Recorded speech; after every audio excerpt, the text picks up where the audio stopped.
je voyais comme une piscine. Une piscine, c'est de l'eau. Et c'est de l'eau, si on ne la purifie pas, c'est de l'eau qui stagne. C'est de l'eau dans laquelle il y a beaucoup d'impuretés qui se mettent, beaucoup d'insectes, des vers, des algues. Et finalement, si l'eau stagne toujours, c'est une eau qui va devenir vraiment impure.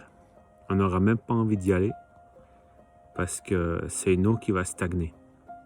Je me disais, on est un peu tous comme ces piscines. Donc on est à la base une eau stagnante et on reçoit plein de choses. Plein d'impuretés, plein de choses qui se posent, qui viennent dans l'eau, sans même des fois qu'on remarque, qu'on soit conscient de ces choses. Et dans une piscine qui a de l'eau pure, qu'est-ce qu'on fait? On met un filtre. Et voilà, un filtre, c'est une pompe avec un bac de sable. Et c'est le filtre qui nous purifie. Et la parole de Dieu, c'est comme ce filtre. Quand on enclenche la pompe et que l'eau va à travers ce filtre, l'eau est purifiée. Puis la parole de Dieu, quand on la lit, parce que Dieu est vivant, le Dieu qui a écrit la Bible, c'est un Dieu vivant. Donc quand on la lit, Dieu agit. Il dit dans Ésaïe 55 qu'aucune parole retournera à lui sans produire de l'effet.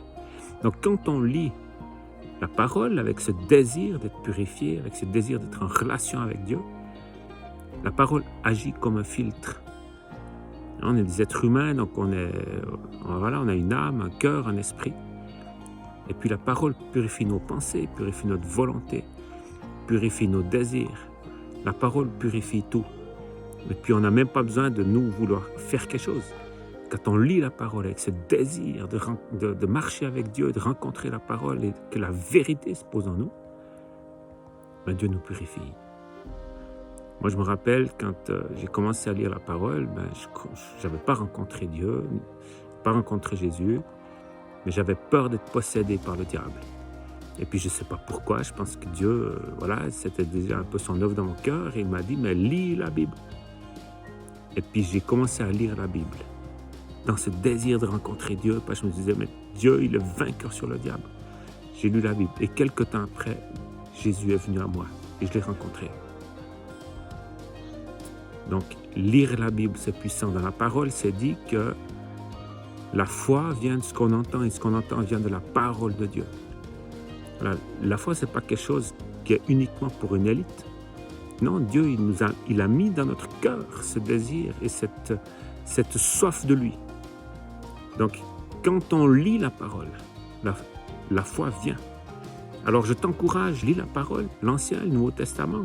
Commence peut-être par Jean dans le Nouveau Testament. Et lis la parole avec ce désir de rencontrer Dieu, de vivre Dieu. Et il va te rencontrer. Et la foi va naître en toi. Parce que dans la parole, il y a tout ce qu'il faut pour que la foi en Jésus, la foi dans le Dieu vivant qui vit aujourd'hui, Jésus est ressuscité. S'il est ressuscité, c'est qu'il est vivant aujourd'hui. Et il veut te rencontrer. Alors, lis la parole. Commence avec ton cœur et ce désir de rencontrer Dieu. Et ta vie va être purifiée. Et tu verras, Jésus va venir te rencontrer.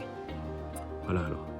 Je te souhaite une bénédiction et beaucoup de joie dans cette rencontre.